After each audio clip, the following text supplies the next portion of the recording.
அனைவருக்கும் வணக்கம். நான் உங்கள் வாசுதேவன் பேசுகிறேன். மீண்டும் இந்த பதிவில் உங்கள் அனைவரையும் சந்திப்பதில் எனக்கு மிக்க மகிழ்ச்சி. ஏற்கனவே நான் போட்ட வீடியோவில் "Who can master the wealth" அப்படிங்கிற தலைப்புல இது இரண்டாம் பாகம் பேச நான் நினைக்கிறேன். இதில் இருக்கிற எல்லா தகவல்களும் சைக்காலஜி சம்பந்தப்பட்டது என்பதனால், மனதை சம்பந்தப்பட்டது என்பதனால், மனதிற்கும் செல்வம் சேர்ப்பதற்கும் அந்த சேர்க்கின்ற செல்வத்தினை நாம் தக்க வைத்துக் கொள்வதற்கும் சைக்காலஜி மிகவும் துணை புரிகிறது என்பதனை நீங்கள் அனைவரும் மனதில் இருத்தி வைத்துக் கொள்ள வேண்டும். அதனுடைய வரிசையில் இன்று நான் மூன்றாம் தலைப்பில் பேச விரும்புகிறேன். பணம் சேர்க்கின்ற அந்த ப்ராசஸில் நீங்கள் அனைவரும் எளிமையான வாழ்க்கையை வாழ வேண்டும். எளிமையான உடையணிந்து எளிமையான தோற்றத்தில் நீங்கள் காணப்பட்டால் உங்களுக்கு அநேக நன்மைகள் பயக்கும் என்பதனை நான் உங்களிடத்தில் தெரிவித்துக் கொள்ள விரும்புகிறேன். ஆடம்பரமான வாழ்க்கையில் அதிக செலவுதான் மிஞ்சும். அதிக செலவு மிஞ்சினால் செல்வம் கரைந்துவிடும். ஆகவே நீங்கள் எளிமையான வாழ்க்கையை நீங்கள் வாழ்வதில் உங்களுக்கு நிறைய சிக்கனங்கள் ஏற்படும். உதாரணமாக நானும் என்னுடைய வீட்டாரும் போன வாரம் ஒரு கோயிலுக்கு சென்றிருந்தோம். கோயிலுக்கு போகின்ற வழியில் கோயிலுக்கு போகும்பொழுது நாங்கள் சற்று நல்ல உடைகளை அணிந்து சென்றோம். எங்களை பார்த்த அந்த பூசாரியானவர், நாங்கள் அந்த தீப ஆராதனை செலுத்திவிட்டு அந்த தட்டில் ஒரு 100 ரூபாய் தாளை வைத்தேன். அதை பார்த்த அந்த பூசாரி என்ன செய்தார் என்றால், அங்கு சாமிக்கு சாத்தி இருந்த மாலையை எடுத்து எங்கள் கையில் கொடுத்து இதை வீட்டில் பத்திரமாக கொண்டு வைக்கும்படி கூறி, அதே போல் எங்களை அந்த பிரகாரம் சுற்றி வர உதவி செய்து, மீண்டும் அனைத்து கோயில்களுக்கும் அனைத்து சாமிக்கும் தரிசனம் செய்து அந்த சாமியினை மிக அருகாமையில் சென்று எங்களுக்கு நிற்க வைத்து எங்களுக்காக அவர் பூஜை செய்தார். அங்கும் ஒரு 100 ரூபாய் செலவு. முதல்ல தீபாராதனை காட்டுறப்போ ஒரு 100 ரூபாய் காணிக்கை தட்டுல போட்டோம். அப்புறம் சாமிக்கு கிட்ட கூட்டு போய் நிற்க வச்சு எங்களுக்கு மறுபடியும் ஒரு சிறப்பு பூஜை செஞ்சாரு. அதுக்கு ஒரு 100 ரூபாய் தட்டுல வச்சோம். 100 + 100 200 ரூபாய் நாங்கள் சாமிக்கு தான் காணிக்கையாக செலுத்தினமே ஒழிய, அதுக்காக நான் தப்புன்னு சொல்லலை. ஆனால் செலவு அதிகமாகும். ஓகேங்களா? நீங்க ரொம்ப கார்ல போயிட்டு இறங்கினீங்கன்னாக்கா உங்களுக்கு இருக்கிற கவனிப்பு, உங்களுக்கு கொடுக்குற அந்த ஐட்டம்ஸ் எல்லாமே காஸ்ட்லியான ஐட்டம்ஸை கொடுப்பாங்க.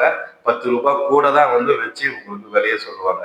அதனால எல்லா பணக்காரர்களும் கொடுக்கட்டுமே அப்படிங்கிற ஒரு மனப்பான்மை இந்த சமுதாயத்தில் இருக்கிறதுனால் நீங்க சாதாரண விஷயத்துக்கு கூட அதிகமான செலவு செய்ய வேண்டியதாக இருக்கும். செலவு ரொம்ப காஸ்ட்லி ஆகிடும். ஒன்றும் இல்லை, எங்களோட வீடு இந்த ஊர்ல கொஞ்சம் பெருசா இருக்கும். யாரு பார்த்தாலும் பார்த்தீங்கன்னாக்கா ரோட்ல போற வரவங்கலாம் கூட காரை நிறுத்திட்டு கேட்டுல காலிங் பெல் அடிச்சு, என்னடா யாரும் அர்ஜென்ட்டா காலிங் பெல் அடிக்கிறாங்கன்னு போய் பார்த்தாக்கா அவங்க நோட் புக் தூக்கின்னு வந்துடுவாங்க. நாங்க இந்த ஊர்ல கோயில் கட்டுறோம், அந்த ஊர்ல கோயில் கட்டுறோம், இந்த ஆசிரமம் நடத்துறோம், அந்த ஆசிரமம் நடத்துறோம், நீங்க டொனேஷன் கொடுங்க அப்படின்வாங்க. ஒரு 500 ரூபாய் கொடுத்தா, இந்த 500 ரூபாய்லாம் கொடுக்காதீங்க, நீங்க 5000 10,000 கொடுங்கன்னு கேட்கறாங்க. அந்த 500 ரூபாய் ஒருத்தர் திருப்பியே கொடுத்துட்டு போயிட்டாரு. 500 ரூபாய் அவங்களுக்கு பணமாவே தெரியல. அந்த மாதிரி போற வரவங்களுக்கு எல்லாருமே நம்ம ஒரு பணக்காரங்க, பணம் நிறைய இருக்குது அப்படின்னு அவங்களா கற்பனை பண்ணிட்டு அவங்க நம்ம கிட்ட எதிர்பார்க்கிற விதமே அதிகமா தான் எதிர்பார்க்குறாங்க. இது போல நீங்க ஒரு ஆடம்பரமான ஒரு வாழ்க்கையை நீங்க வாழ்ந்தீங்கன்னா உங்களுக்கு செலவு தான் அதிகம். அதனால நீங்க ஒரு சிம்பிளா ஒரு வாழ்க்கையை வாழுங்க. ஒரு உதாரணத்தை நான் உங்களுக்கு சொல்லணும்னு நினைக்கிறேன். வாரன் பஃபெட் இருக்கிறாரு. அவர் பாத்தீங்கன்னாக்கா 50 வருஷத்துக்கு முன்னாடி எந்த வீடை வாங்கினாரோ அந்த வீட்டையே தான் இன்னும் ஆர்டர் பண்ணி அந்த வீட்டில தான் வாழ்றாரு. அவர் நினைச்சாக்கா உலகத்துல இருக்கிற எல்லா காஸ்ட்லி கார்லயும் அவர் போகலாம். ஆனா ரொம்ப இக்கத்து போன பழைய மாடல் கார்ல தான் அவர் போறாரு. 5 வருஷத்துக்கு ஒரு தடவை கூட காரை மாற்ற மாட்டாரு. அந்த கார் யாராவது பழுதாடுச்சுன்னா அதையே ரிப்பேர் பண்ணி ஓடுவாங்க ஒழிய அவங்க புது காரையோ புது பிராண்டையோ லக்ஸரி பிராண்டையோ அவங்க என்னைக்கும் ப்ரிஃபர் பண்றதே இல்லை. அதே போல அவருக்கு 94 வயசு ஆகுது. இன்னும் கூட எளிமையான உடையை தான் அவர் அணிந்திருக்கிறார். அவருடைய பிள்ளைகளுக்கு எந்த ஒரு சொத்தையும் அவர் எழுதி கொடுக்கவில்லை அப்படிங்கிறதா ஒரு நிதர்சனமான உண்மை.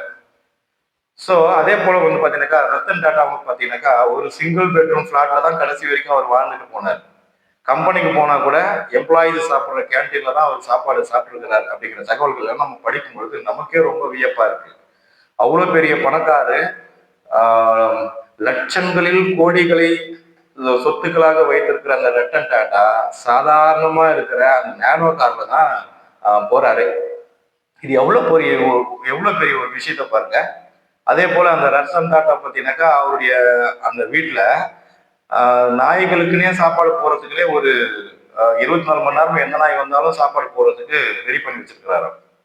ஸோ இது போல பெரிய பணக்காரர்கள் எல்லாம் எளிமையான வாழ்க்கையை வாழும்போது எளிமையான நாம் ஏன் பெரிய பணக்காரர்களைப் போல ஒரு ஒரு பிம்பத்தை ஏற்படுத்த வேண்டும்? அந்த மாய பிம்பத்தின் காரணமாக நாம் ஏன் செலவுகளை அதிகமாக செய்ய வேண்டும் என்பதுதான் என்னுடைய கேள்வி. ஸோ மாய பிம்பம் ஒரு நம்மளாக ஏற்படுத்தி விட்டு நாமெல்லாம் பணக்காரர்கள், நம்மிடத்தில் பணம் இருக்கிறது, செல்வம் இருக்கிறது என்று நாம ஒரு போலியான ஒரு ஒரு இமேஜை வந்து சமுதாயத்துல ஏற்படுத்திட்டு அந்த இமேஜுக்காக நாம் ஏன் வந்து நம்முடைய செல்வங்களை எல்லாம் இழக்க வேண்டும்? அதனால வந்து நம்ம எளிமையாக வாழ்வது நல்லது. நீங்க அதிகமாக பணம் வைத்திருந்தால், உண்மையிலேயே நீங்கள் பல கோடிகள் சொத்து சேர்த்திருந்தால் அதில் ஒரு சில லட்சங்களை செலவு செய்து காரில் பயணிப்பது தவறே இல்லை. ஆனால் வைத்திருப்பதே 1-2 லட்சங்களை வைத்துக் கொண்டு அதை செலவு செய்து ஒரு 5-6 கடன்ல ஒரு காரை வாங்கிட்டு நீ பந்தாவா போகணுன்ற அந்த வெட்டி பந்தா அவசியமே இல்லை. கிராமங்கள்ல பாக்குறோம், சில பேர் வந்து பாத்தீங்கன்னாக்கா என்கிட்ட இந்த புடவை இருக்குது, அந்த புடவை இருக்குது, என்கிட்ட நகை இருக்குது, என்கிட்ட அவ்வளவு இருக்குது, இவ்வளவு இருக்குது, சும்மாவே பீட்டிக்கிறாங்க. ஆனா கட்சியில ஒண்ணுமே இல்லை அவங்க கிட்ட. சோ உண்மையான பணக்காரன் யாருமே அவனுடைய சொத்தை வெளியே காட்டிக்க மாட்டான். நான் ஏற்கனவே சொன்ன போல செல்வம் அப்படிங்கிறது, வெல்த்ங்கிறது ஒரு செடியில வேர் மாதிரி, அது வெளியே தெரியாது. அது எவ்வளவு ஆழமா போயிருக்குது அப்படிங்கிறது வெளியே இருக்கிற யாருக்குமே தெரியாது. ஸோ அந்த வெட்டி பந்தா வேணாம். ஸோ செலவை குறைச்சிக்கணும். ஸோ சிம்பிளான ஒரு வாழ்க்கை வாழ வேண்டும், எளிமையான ஒரு வாழ்க்கை வாழ வேண்டும். அப்பொழுதுதான் செலவுகளை நாம் குறைக்க முடியும். செலவுகளை ஆட்டோமேட்டிக்கா குறைச்சிட்டாலே செல்வம் ஆட்டோமேட்டிக்கா வந்து சேர்ந்துடும். ஸோ ஒரு பெரிய பானையில ஒரு சின்ன ஓட்டையை போட்டு அதுல வந்து தண்ணி போயிட்டே இருந்தா, நீங்க என்னதான் தண்ணி ஊத்திட்டே இருந்தாலும் அந்த ஓட்டை வழி அது போயிட்டே இருந்துச்சுனாக்கா நாளடைவில் அந்த தண்ணியே நிற்காது அப்படிங்கிறது நம்ம எல்லாருக்குமே தெரியும். அதே போலதான் செல்வமும். செல்வங்கள் எந்தெந்த வழியிலெல்லாம் வீணாகிறது என்பதனை நீங்கள் கண்டறிந்து அந்த ஓட்டைகளை அடைத்தீர்களே ஆனால், அந்த செலவுகளை குறைத்து கொண்டாலே நாம் வளர்ச்சியின் பாதையில் செல்ல ஆரம்பித்து விடுவோம். ஓகேங்களா? அடுத்த பாயிண்ட் என்னன்னு பாத்தீங்கன்னா, இன்னைக்கு எல்லாருக்கிட்டையும் ஒரு ஃபீவர். என்ன ஃபீவர்னாக்கா இந்த இந்த இன்டர்நெட் ஃபீவர், ஆன்லைன் ஃபீவர். ஆன்லைன்ல ஜொமேட்டோல, ஸ்விக்கில சாப்பாடு ஆர்டர் பண்ணி சாப்பிடுறது பெருமையா நினைக்கிறாங்க. நாங்க ஜொமேட்டோல பிரியாணி வாங்கி ஆர்டர் பண்ணி சாப்பிட்டோம். பர்த்டேக்கு ஸ்விக்கில கேக் ஆர்டர் பண்ணி, அதுவும் ice cake. So ice cake order பண்ணி நாங்க சாப்பிட்டோம்.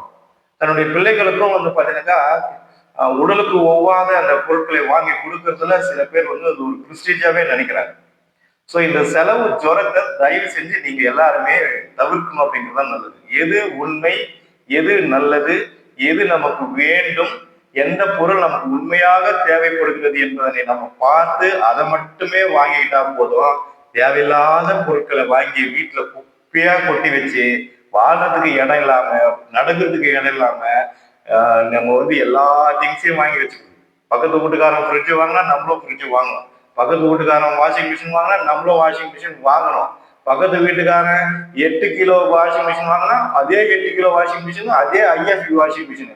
பக்கத்து வீட்டுக்காரன் 65 இன்ச்சு டிவி வாங்கினா அந்த டிவி நம்ம வீட்டுல வாங்கி போடுறா. பக்கத்து வீட்டுக்காரன் ஹைட்டா வீடு கட்டினா அந்த மாதிரி ஹைட்டா வீடு கட்டுறா. பக்கத்து வீட்டுக்காரன் கார் வாங்கி வச்சிருந்தானா நம்மளும் கார் வாங்கினா. பக்கத்து வீட்டுக்காரன் 2 மாடு வச்சிருந்தானா நம்மளும் 3 மாடு வீடா.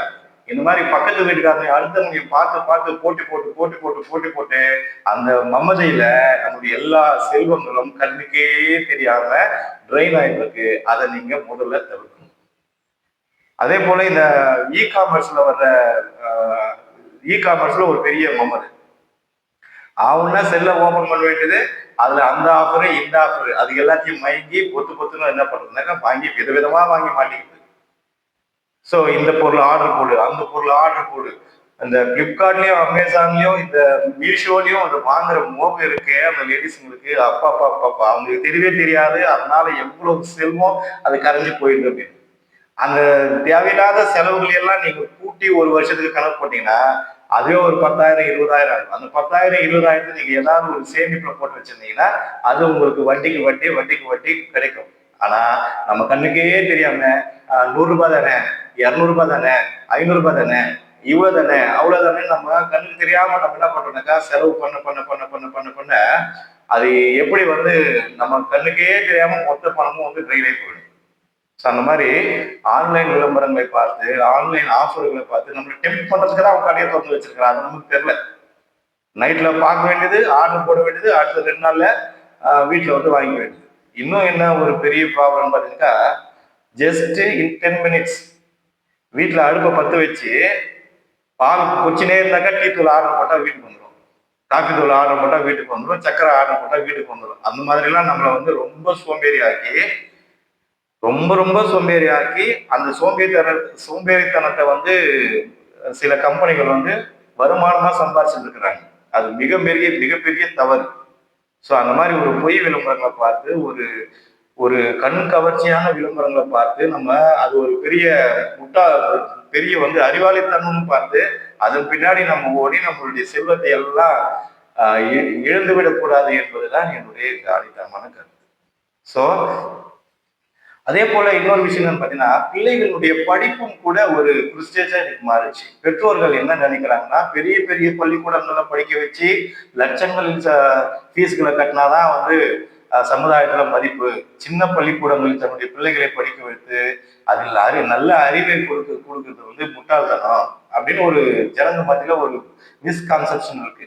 பெரிய பள்ளிக்கூடங்களில் படித்தால்தான் தன்னுடைய பிள்ளைகள் நன்றாக படிப்பார்கள் என்று அப்படிங்கிற ஒரு மமதையில, ஒரு மாயையான அந்த ஒரு பிம்பத்துல எல்லா பெற்றோர்களும் கடன் வாங்கியாவது எதுவுமே பிள்ளைகளை வந்து என்ன பண்றாங்கன்னா பெரிய பெரிய ஸ்கூல்களை சேர்க்கிறாங்க. ஸோ தன்னுடைய தகுதிக்கு ஏற்றாற் போல பள்ளிகளில் சேர்த்து அவர்களை படிக்க வைத்தால் போதும். படிக்கின்ற பிள்ளைகள் எங்கு வேண்டுமானாலும் படிப்பார்கள். படிக்கின்ற பிள்ளைகள் எங்கு வேண்டாலும் படிப்பார்கள். பெரிய பள்ளிக்கூடங்களில் படிக்காமல் மக்காய் திரும்பி வந்த பிள்ளைகளும் உண்டு. 1200 மார்க்குக்கு வெறும் 600 650 வாங்கின பிள்ளைகளும் உண்டு. லட்சங்களில் ஃபீஸ்களை கட்டி, அதே போல சின்ன சின்ன பள்ளிக்கூடங்களில் 600க்கு 500 வாங்கின பிள்ளைகளும் உண்டு. ஸோ படிப்பவர்கள் எங்கு வேண்டாலும் ஆனாலும் படிப்பார்கள்.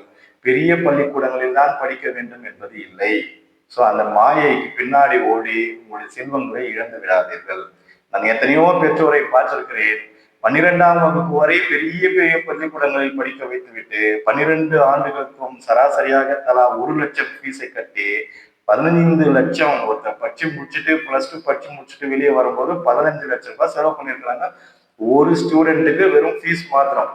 இது இல்லாம அந்த யூனிஃபார்மு, பேகு, புக்ஸு, அந்த ஃபீஸு, இந்த fees, NEET fees, JEE fees, அந்த ஃபீஸ் இந்த ஃபீஸ்ன்னு போட்டு அது ஒரு 4-5 லட்சம் செலவு பண்ணி மொத்தம் ஒரு 20 லட்சம் ஒரு ஸ்டூடெண்ட்டு +2 வரைக்கும் படிச்சு முடிச்சுட்டு வரதுக்குள்ள செலவு பண்றாங்க. அந்த செலவை நம்ம குறைச்சி, நான் ஒரு மீடியமான ஸ்கூல்ல நம்ம தகுதிக்கு என்ன ஸ்கூல் இருக்கோ அந்த ஸ்கூல்ல சேர்த்து வச்சு நம்மளும் பிள்ளைகளுக்கு கூட சப்போர்ட்டா இருந்து அவங்களுக்கு தெரியாத நம்ம சொல்லி கொடுத்தோம்னா அந்த 20 லட்சம் நமக்கு மிச்சம். ஸோ அந்த மாதிரி ஒரு மமதைக்கு பின்னாடி ஓடி உங்களுடைய செல்வங்களை ட்ரெயின் ஆக்காதீங்க. ஸோ இந்த பதிவுல நான் உங்களுக்கு ஆணித்தனமா சொல்றது என்னன்னு பாத்தீங்கன்னாக்கா, செலவுகளை குறைத்தால் மட்டுமே உங்களுடைய செல்வம் பெருகும். பானையில் இருக்கின்ற ஓட்டையை நீங்கள் அடைத்தாலே மட்டுமே அந்த பானை நிறைய நீங்கள் நீர் நிரப்பி வைக்க முடியும். ஸோ ஓட்டையில சின்ன ஓட்டை தானே பண்ணீங்க நினைச்சீங்கன்னா அது ராவெல்லாம் போயிட்டு இருந்துச்சுனாக்கா காலை எழுச்சி பார்த்தீங்கன்னாக்கா ஒரு சொட்டு தண்ணி கூட இருக்காது. அதே போலதான் நாமும். ஸோ அதுக்கப்புறம் என்ன பண்ணுவோம், பெரிய பெரிய ஸ்கூலுங்களை படிக்க வச்சுட்டு நிறைய தகுதிக்கு மீறிய செலவுகளை செஞ்சுட்டு ஆடம்பரமான பொருட்கள் எல்லாம் வாங்கிட்டு தகுதிக்கு மீறி ஆடம்பரமான செலவுகள் எல்லாம் செஞ்சுட்டு அதுக்கப்புறம் குத்துதே குடைதேன்னெல்லாம் அது புலம்பாதீங்க. அதே போல வீட்டுல ஏதாவது ஃபங்க்ஷன் வச்சீங்கன்னாக்கா உங்களுடைய தகுதி என்னவோ அதுக்கேற்ற மாதிரி செய்யுங்க. தகுதிக்கு மீறின செலவை நீங்கள் தயவு செஞ்சு செய்ய வேண்டாம் என்பது என்னுடைய தாழ்மையான கருத்து. ஸோ இந்த வீடியோ உங்களுக்கு பயனடையும் நினைக்கிறேன். தயவு செஞ்சு இந்த வீடியோ உங்களுக்கு பிடிச்சிருந்தா ஷேர் பண்ணுங்க, லைக் பண்ணுங்க, சப்ஸ்கிரைப் பண்ணுங்க தயவு செஞ்சு. அதே போல உங்களுடைய ஃப்ரெண்ட்ஸுக்கும் சொந்தக்காரங்களுக்கும் இந்த வீடியோவை அனுப்புங்க. பொறுமையோடு பார்த்தவங்க அனைவருக்கும் மீண்டும் ஒரு முறை நன்றியை தெரிவித்துக் கொள்கிறேன்.